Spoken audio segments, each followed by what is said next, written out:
चलो, अगर जिसका फर्स्ट क्लास है ना उसको समझ में नहीं आएगा, तुमको समझ में नहीं आएगा, थोड़ा बहुत कोशिश करना यहाँ से उठाने का, है ना। ये बेसिक हमने पढ़ रखा है पहले, ठीक है। ये क्या होते हैं, एक टेबल है, इसको तुमको लर्न करना पड़ेगा। ट्रिग्नोमेट्री सबसे पहले आप पढ़ते किस में, एक राइट एंगल ट्रायंगल में ट्रिग्नोमेट्री पढ़ते हैं। किसमें पढ़ते हैं, एक राइट एंगल ट्रायंगल में, आई थिंक बनाया हुआ है ना। राइट एंगल ट्रायंगल में हम ट्रिग्नोमेट्री पढ़ेंगे, ठीक है।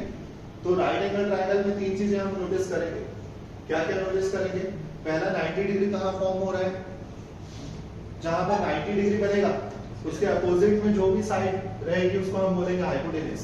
90 डिग्री जहां बनेगा उसके अपोजिट में जो साइड रहेगी उसको क्या बोलेंगे, हाइपोटेनस। अब आपको एक एंगल बनाना है, एंगल बनाना है मतलब क्या, थीटा यहां बन सकता है, वो एंगल का नाम क्या रहेगा हमारा, थीटा रहेगा। तो थीटा यहां बन सकता है और थीटा कहां बन सकता है, यहां बनेगा। हम बहुत ज्यादा डीप में नहीं जा रहे हैं। अगर थीटा यहां बनेगा तो उसके अपोजिट वाली जो साइड होगी वो क्या कहलाएगी, परपेंडिकुलर कहलाएगी। थीटा कहीं भी बना सकते हैं, थीटा दो जगह बन सकता है, एक तो यहां बन सकता है और एक यहां बन सकता है, एंगल के पास। हाँ, मतलब इसी दोनों में। और 90 डिग्री की वैल्यू फिक्स है। 90 डिग्री का जो जगह फिक्स है वो क्या है, वो ये जगह फिक्स है उसका। समझ में आया, हाँ, चाहे वो ट्रायंगल आप ऐसा बना लो या ट्रायंगल आप ऐसा बना लो, 90 डिग्री हमेशा कहाँ बनेगा, यहाँ बनेगा। तो हम जो एंगल यूज करते हैं थीटा, वो थीटा की दो जगह मिलेगी, एक कहाँ मिलेगा, एक यहाँ मिलेगा और एक यहाँ मिलेगा, हाँ या ना, हाँ या ना, ठीक है। तो अब हम क्या करेंगे, अगर थीटा यहाँ बन रहा है तो उसके अपोजिट में जो साइड होगा वो परपेंडिकुलर कहलाएगा, और अगर थीटा यहाँ बनेगा तो उसके अपोजिट में साइड परपेंडिकुलर कहलाएगा। समझ में आया ये पक्का, ठीक है। तो अभी हमने क्या देखा, किसी एक राइट एंगल ट्रायंगल में हमको दो चीजों की जरूरत पड़ेगी।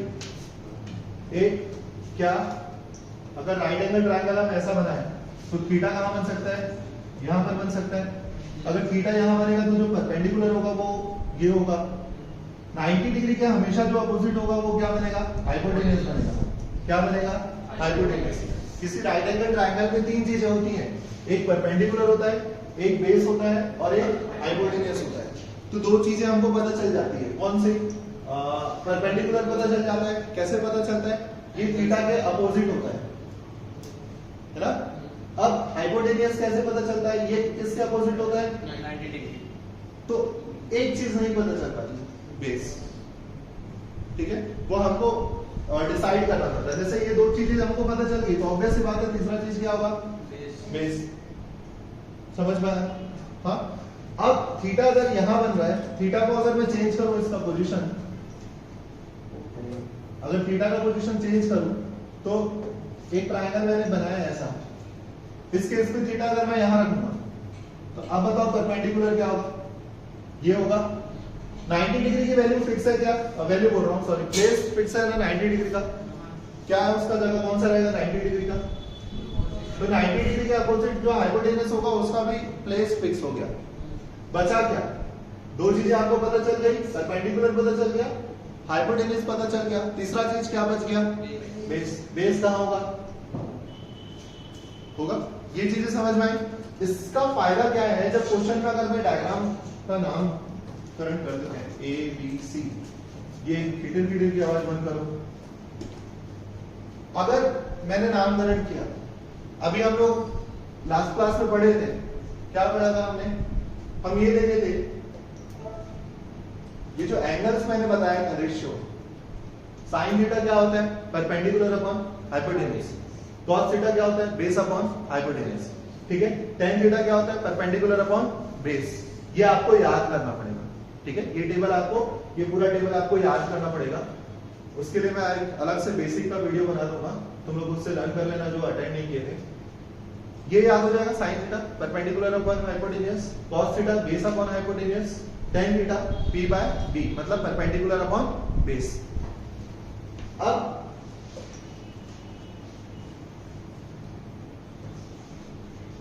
जब हम इसमें देखते हैं, साइन थीटा मैंने क्या बोला, perpendicular upon base, sorry hypotenuse था ना, perpendicular upon hypotenuse. Cos theta क्या था, बेस अपॉन हाइपोटेन्यूज, और tan थीटा क्या था, परपेंडिकुलर अपॉन।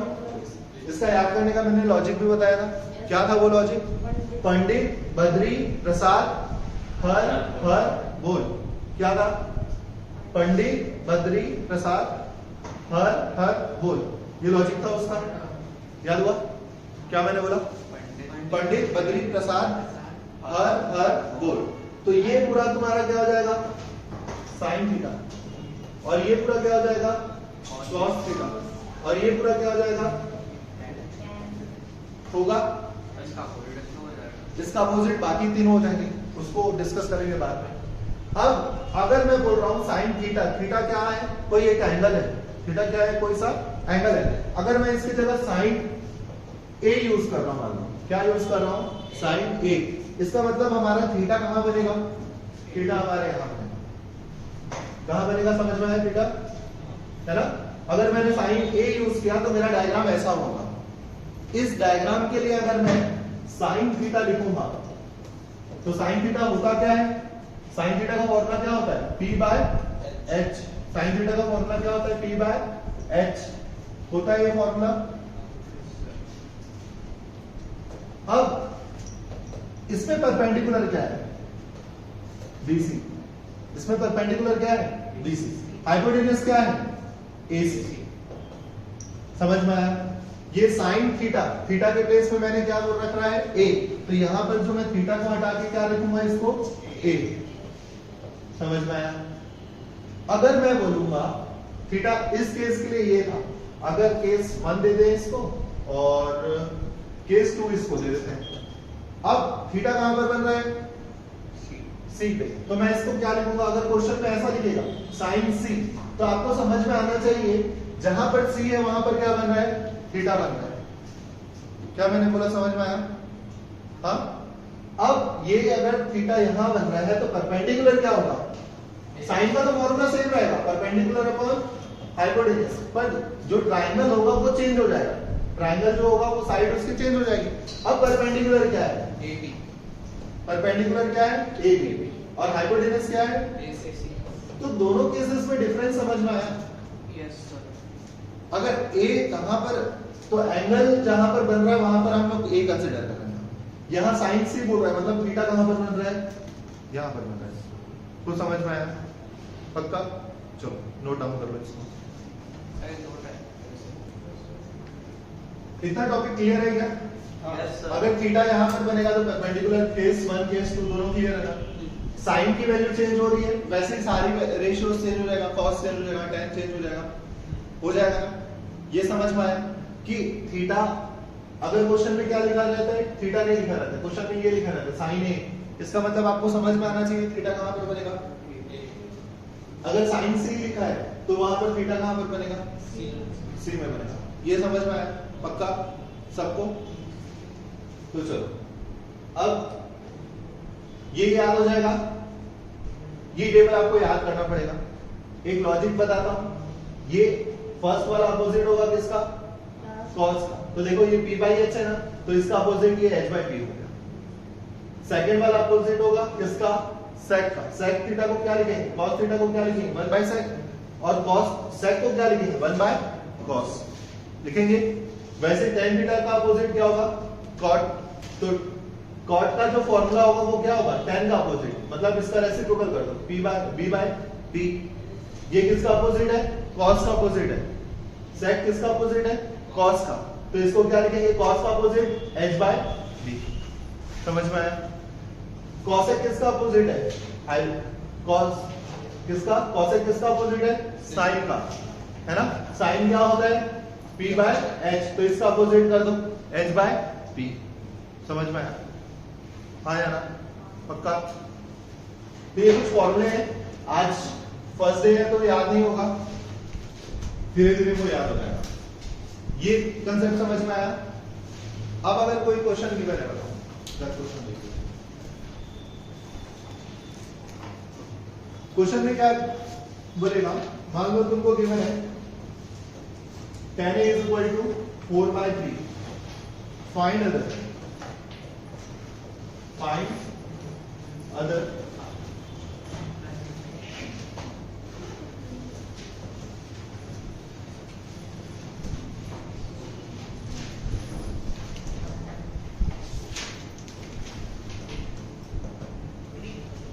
मान लो एक क्वेश्चन है ये ना, क्या क्वेश्चन है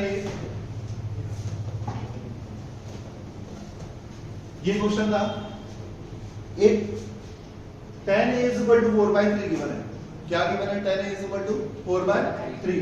find other trigonometric ratios of angle a। Trigonometric ratio, trigonometric ratio का मतलब क्या वो पूछ रहा है आपसे, ये पूछ रहा है sine cos tan cot sec cosec. क्या पूछ रहा है वो? Sine cos tan cot sec cosec, ये पूछ रहा है। ट्रिग्नोमेट्रिक रेशियोज का मतलब क्या समझ में आया? वो ये चीजें पूछ रहा है आपसे, ठीक है? हाँ या ना? हाँ या ना? अब इस क्वेश्चन में आपको गिवन क्या था? ये चीजें गिवन है, tan is equal to 4/3। तो पहले तो एक डायग्राम बना लीजिए, राइट एंगल ट्रायंगल बनाएंगे ए बी सी।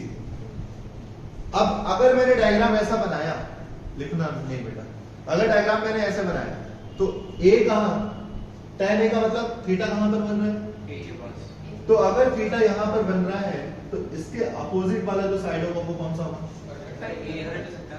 ए यहां भी हो सकता है। अगर ए यहां होगा तो बी यहां रखना पड़ेगा, सी को यहां रखना पड़ेगा, एंटी क्लॉकवाइज डायरेक्शन में रखना। ये एंटी क्लॉकवाइज है, ए बी सी दिख रहा है ना? अब अगर परपेंडिकुलर यहां है तो हाइपोटेनियस जो बच गया वो, इतनी कहानी समझ में आई नहीं है? हाँ यार पक्का? अब बताइए tan a is equal to 4/3, इसका मतलब क्या? Perpendicular upon base.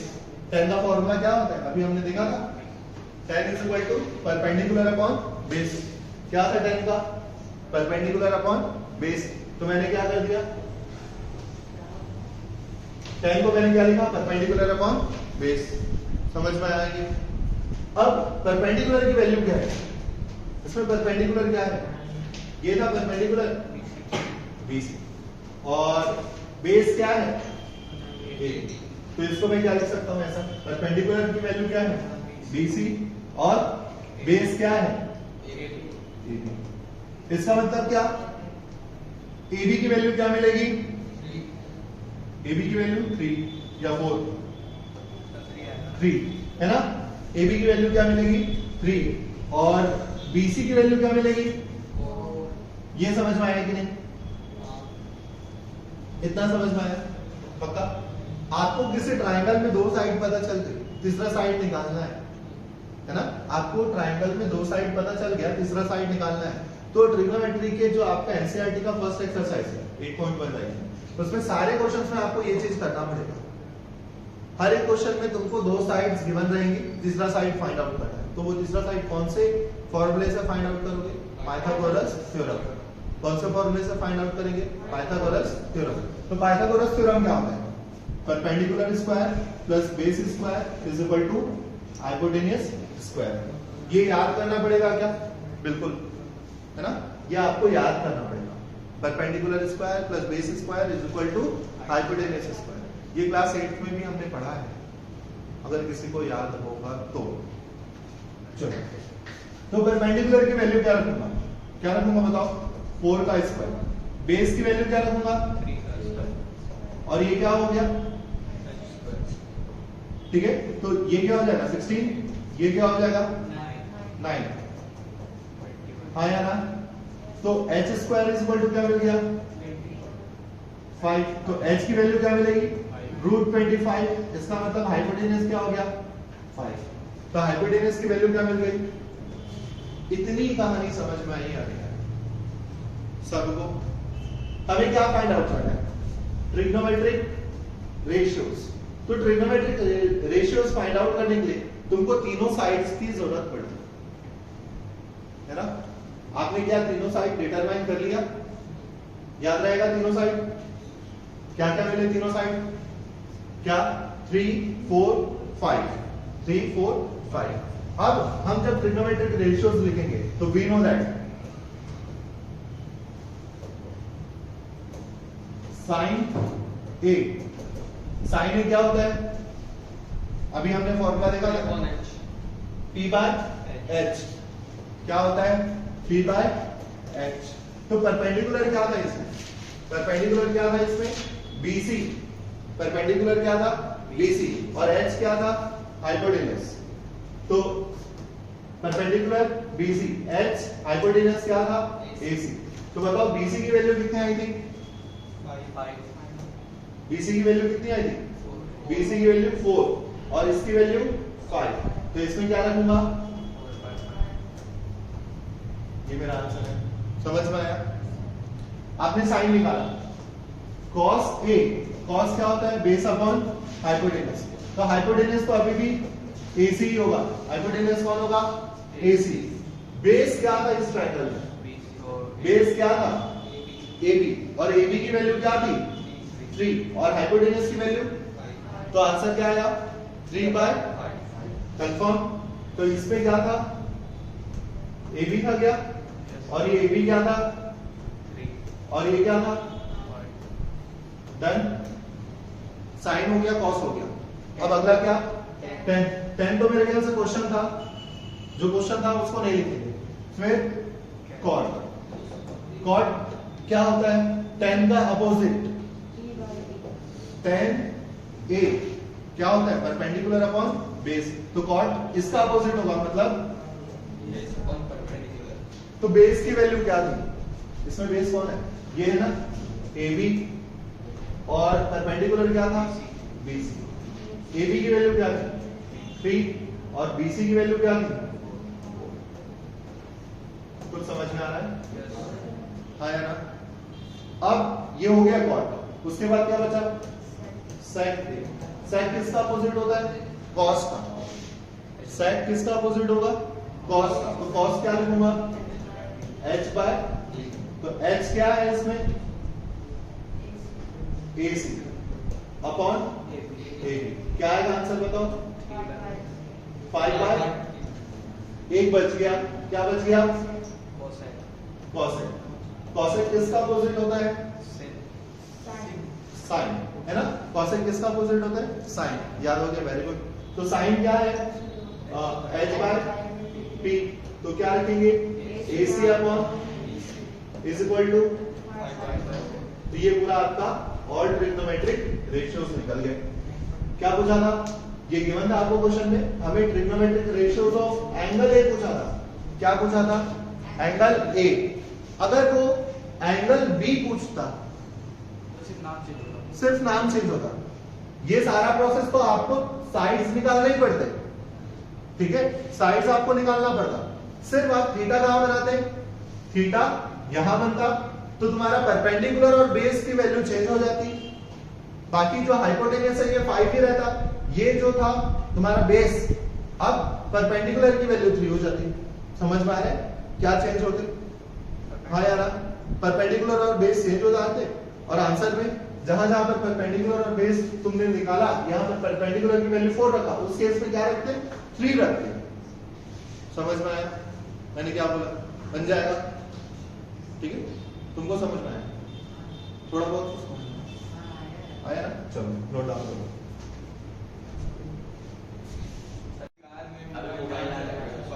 चलो हो गया तुम लोग का? देख लिया अब इसको? देखो ये क्वेश्चन है तुम्हारा tan A = 1, tan B = √3 और ये फाइंड आउट करना है। इवैल्यूएट का मतलब ये आपको फाइंड आउट करना है। तो पहले क्वेश्चन में समझो, पहले tan A गिवन है, मतलब थीटा एक अलग जगह बन रहा है। फिर उसके बाद tan B बोल रहा है, इसका मतलब थीटा फिर दूसरी जगह बन रहा है। दो केस साथ में बनाना पड़ेगा। अब उसके बाद जो आपको फाइंड आउट करना है, पहले उस पर कॉन्सेंट्रेट करो। यहां पर A गिवन है, मतलब पहला वाला केस है ना, sin A मतलब पहला वाला केस, मतलब दो क्वेश्चन पहले वाले केस से बना। ठीक, अब क्या करेंगे? दो अलग अलग केसेस बन रहे थे। ये पहला वाला केस था और सेकंड वाले केस का मतलब क्या? B। तो आपको दोनों अलग अलग केसेस में सॉल्व करना है, फर्स्ट केस और सेकंड केस दोनों के लिए। तो पहले हम केस 1 बनाएंगे, किसके लिए? tan A लेके, है ना? तो डायग्राम बना लेते हैं। tan A का मतलब एंगल कहां पर बनेगा? ऊपर। अगर A ऐसा दे दें, अच्छा ऐसा दे देते हैं A B C, तो थीटा यहां हो गया, थीटा यहां तो परपेंडिकुलर नीचे 90 डिग्री यहाँ, तो हाइपोटेनस कहाँ और ये बेस। इतना समझ में आया? तो हम क्या करेंगे? वी नो दैट क्या tan a is equal to 1 और tan a का मतलब क्या होता है? tan a का मतलब क्या होता है? कौन बताएगा? Perpendicular upon base. तो परपेंडिकुलर क्या है बेटा इसमें? परपेंडिकुलर क्या है इसमें? परपेंडिकुलर इसको 1 बाय 1 करेंगे। क्या करेंगे? 1 बाय 1। क्यों? क्योंकि यहाँ पर आपको किसी भी नंबर्स को डिवाइड बाय 1 कर सकते हो आप। तो परपेंडिकुलर की वैल्यू मिल गई 1, बेस की वैल्यू क्या मिल गई 1। तो यहाँ पर परपेंडिकुलर की वैल्यू 1 और बेस की वैल्यू 1। आपको क्या फाइंड आउट करना पड़ेगा? हाइपोटेनस। क्या फाइंड आउट करना पड़ेगा? कौन से थ्योरम से? By using Pythagoras theorem. क्या निकलेंगे? Perpendicular square plus base square is equal to hypotenuse. Perpendicular की वैल्यू 1, बेस की वैल्यू 1, हाइपोटेनस की वैल्यू फाइंड आउट करना है। तो 1 और 1 का स्क्वायर 2 हो जाएगा। 2 is equal to h square. h की वैल्यू क्या मिलेगी बताओ? √2 है ना? √2 मिलेगा। क्या मिलेगा? कितना समझ में आया? आपने क्या तीनों साइड फाइंड आउट कर लिया? क्या तीनों साइड फाइंड आउट? 1 और 1 क्या हो जाएगा? 2। h स्क्वायर की वैल्यू 2 है तो h की वैल्यू क्या हो जाएगी? रूट लग जाएगा ना। जैसे लास्ट क्वेश्चन में हमने देखा था h स्क्वायर 9 आया था, तो h को हमने क्या किया था? √9 की वैल्यू क्या मिलेगी? 3 मिलेगा ना। ऐसा ही किया था ना। समझ में आया? हाँ या ना? कंफर्म? तो अगर आपने केस 1 के तीनों साइड फाइंड आउट कर लिए तो क्वेश्चन में क्या गिवन था बताओ? क्या क्या फाइंड आउट करना था क्वेश्चन में? बताओ क्वेश्चन में क्या क्या फाइंड आउट करना था? क्वेश्चन में केस 1 से हम क्या क्या फाइंड आउट करते हैं? cos a फाइंड आउट करते हैं और sin a। ये किससे निकलता? केस 1 से। तो मैं क्या लिखूंगा? cos a क्या होता है cos का? b by h। तो बेस क्या है इसमें? बेस क्या है बोलो? बेस क्या है? ए बी है ना। हाइपोटेनस क्या है? तो बी ए बी की वैल्यु क्या आई थी? ए बी की वैल्यू 1। हाइपोटेनस क्या था? ये समझ पाया? शुरुआत कर। साइन ए, साइन क्या होता है? Perpendicular upon hypotenuse. तो परपेंडिकुलर क्या है इसमें? कंफर्म? हाइपोटेनस तो BC की वैल्यू क्या थी? BC की वैल्यू क्या थी? 1। हाइपोटेनस की वैल्यू? इतना समझ में आया या नहीं आया? इतना समझ में आया? कंफर्म? पक्का?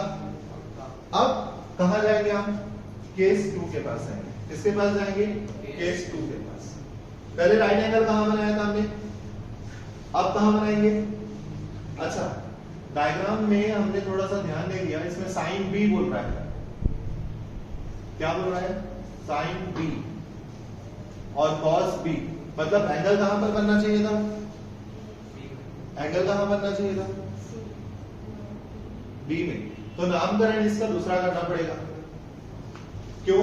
क्योंकि अगर हमने 90 डिग्री इसको दिया तो इसका पोजीशन चेंज नहीं हो सकता। हो सकता है क्या? नहीं। तो नामकरण थोड़ा चेंज करना पड़ेगा। चेंज करके देखो तो नामकरण इसके अकॉर्डिंग नामकरण चेंज करो। सर ए इधर आ जाएगा, बी इधर आएगा, सी इधर आ जाएगा। क्या? 90 डिग्री सी आ जाएगा इसको सी दे देते हैं और इधर ए आ जाएगा, इसको बी दे देते हैं और इसको ए। ए। बस ए। अब अगर ऐसा होता है तो थीटा, ये जो हमने बनाया थीटा यहां बनाया था ना। थीटा कहां बनाया था? यहां बना था। अगर थीटा यहां बना मतलब वो कौन सा केस था? ये इसका नामकरण चेंज करना पड़ेगा। समझ में आया? क्या लिखना पड़ेगा इसको? ऐसा लिखना पड़ेगा। अब और अच्छे से समझ में आया? हमारा क्वेश्चन किस पे डिपेंड करेगा? जो हमको फाइंड आउट करना है, जो हमको गिवन है। तो अपने मन से डायग्राम बनाओगे तो फिर बाद में चेंज कर लेना। हो गया? थीटा भी कहां बनाया तुमने? अब थीटा कहाँ बनाओगे? अब थीटा कहाँ बनाओगे? ए पे बनाओगे। तो डायग्राम देख लो अच्छे से। tan का b का तो वो ना √3 क्या? हाँ, अब √3 यूज करेंगे। अच्छा, फिर पूरा गड़बड़ हो जाएगा। सर हो गया। हो गया। हमको गिवन क्या था? हमने tan 1 से लेके बनाया। अगर √3 लेके बनाते पूरा गड़बड़ हो गया। चेंज करें। ये किसके लिए था हमारा? एक काम करते हैं, क्वेश्चन से चेंज करते हैं। रुक जाओ।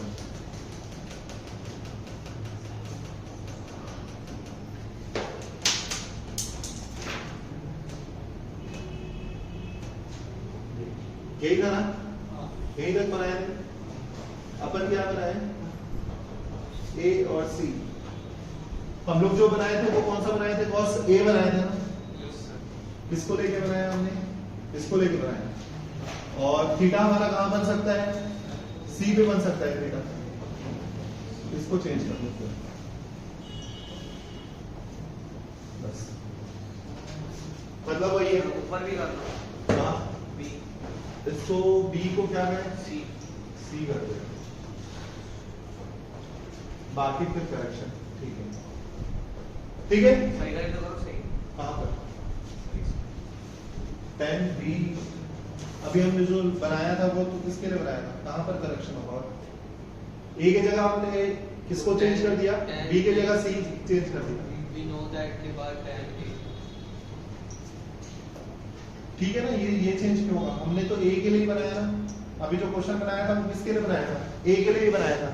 अब हमको क्वेश्चन में बोला था बी की जगह यहाँ पर बी रखना था हमको, हमने उसको चेंज कर दिया। क्या कर दिया? सी रख दिया। ठीक है, बाकी सारी चीजें वैसे ही होगा। अब सी के लिए फाइंड आउट करते हैं। ए, पहले ए कहाँ रखा था हमने? यहाँ रखा था। तो अब इसको डायग्राम चेंज नहीं करना ना, डायग्राम चेंज नहीं करना। एक बार आपने जो डायग्राम बनाया वही diagram, A B C. Theta की वैल्यू चेंज होगी। कौन भाई कारपेंटर बनना चाहता है? क्या कर रहा है तू? लगाओ तेरे को दो। अब थीटा पहले कहां रखा था हमने? यहां रखा था। अब थीटा कहां रखेंगे? सी के पोजीशन पर रखेंगे। थीटा यहां होगा तो परपेंडिकुलर कहां होगा? 90 डिग्री की वैल्यू फिक्स है, हाइपोटेन्यूज, और जो मिल गया वो बेस। ठीक है, तो वो तीनों जाओ। बढ़ा रहे हो इसी तुम जैसे हड़बड़ा रहे थे मेरे को समझ में आ गया था। ऐसे भाग रहे हैं, ऐसे जेल में रख रहे हैं। ये समझ में आया? हाँ। अब हमें क्या फाइंड आउट करना था? क्या गिवन था इसमें? साइन और कॉस। क्या गिवन था? tan c। तो बताइए, tan c गिवन था। तो tan c को क्या लिखेंगे? tan c जो गिवन था वो √3 गिवन था। आपको मैंने बताया अगर सिंगल वैल्यू गिवन है तो डिवाइड बाय 1। उससे फायदा क्या हो जाएगा? ये ट्रिग्नोमेट्रिक रेशियोज है। tan c क्या होता है? परपेंडिकुलर और बेस। तो परपेंडिकुलर की वैल्यू क्या मिल गई? बताओ। ab परपेंडिकुलर की वैल्यू ab मिल गई और उसकी वैल्यू क्या मिल गई? इसमें परपेंडिकुलर क्या है? ab। और बेस क्या है? bc बोलो, बेस क्या है? तो AB की वैल्यू क्या मिल गई? √3। हाँ या ना? BC की वैल्यू क्या मिल गई? आपको क्या निकालना है? हाइपोटेन्यूज। कौन से थ्योरम से? पाइथागोरस। नहीं, बाय यूजिंग पाइथागोरस थ्योरम क्या होगा? Perpendicular square plus base square is equal to, confirm, perpendicular की वैल्यू नींद आ रहा है क्या तुमको? अच्छा, बेस क्या होगा? 1। हाइपोटेन्यूज √3 का स्क्वायर 3। Very good. ए बता, 1 का स्क्वायर 1 और ये h स्क्वायर। 3 + 1 क्या हो जाएगा? h square. तो h की वैल्यू क्या मिल गई? 2। कंफर्म? क्या तीनों साइड्स पता चल गए? आपको फाइंड आउट क्या करना था क्वेश्चन में? cos और साइन से फाइंड आउट करना है और कॉस फाइंड आउट करना है। चलो फाइंड आउट करो। क्या रखेंगे हम लोग? क्या क्या फाइंड आउट करना था? कॉस और तो क्या लिखेंगे? क्या लिखा है यहां पर? कॉस सी और साइन सी। कॉस सी की वैल्यू क्या होगी? इसमें बेस कौन है बेटा? b by H. बेस क्या था इसमें? BC। और h क्या है? AC। BC की वैल्यू क्या होगी? बताओ। 1। और AC की वैल्यू हो गया। साइन C की वैल्यू, साइन मतलब p बाय। अब क्या देखने वाले हम लोग? Sine C। क्या है साइन C? बताओ। कहाँ है? बेस। साइन होता है p बाय h। तो परपेंडिकुलर क्या है इसमें? AB। और हाइपोटेन्यूज क्या है? AC। क्या लिखूंगा बेटा मैं? हाँ बताओ। √3। AB की वैल्यू क्या है? √3। और AC की वैल्यू? AC की वैल्यू 2। तो क्या लिखाएगा?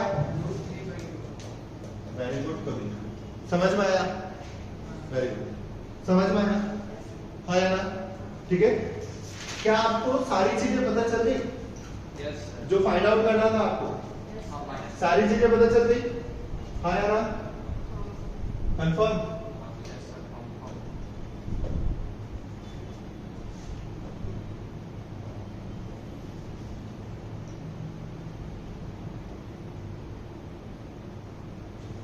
पहले पुट करें। क्या रखेंगे?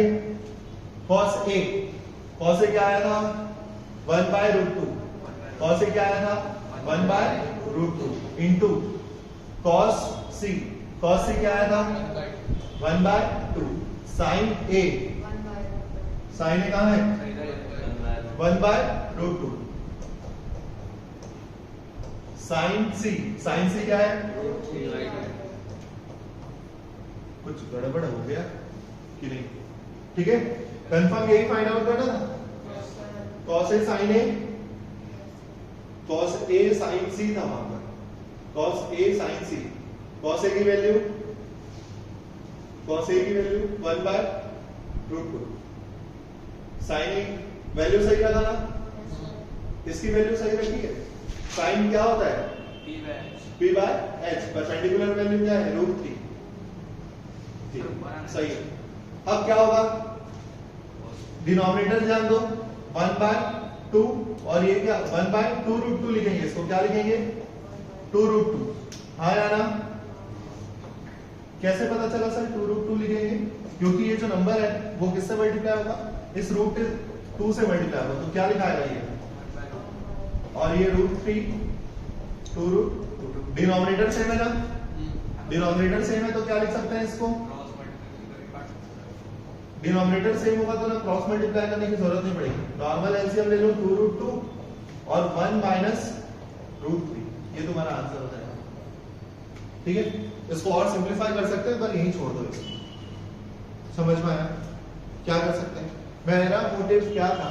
तुमको ये एंगल्स को यूज कराना सिखाना था। अगर ए गिवन रहेगा तो डायग्राम अलग बनेगा और अगर सी गिवन रहेगा तो डायग्राम अलग बनेगा। हमने तो पूरा क्वेश्चन ही चेंज कर दिया था। बट कोई नहीं, समझ में तो आया। चलो इसको नोट डाउन करो।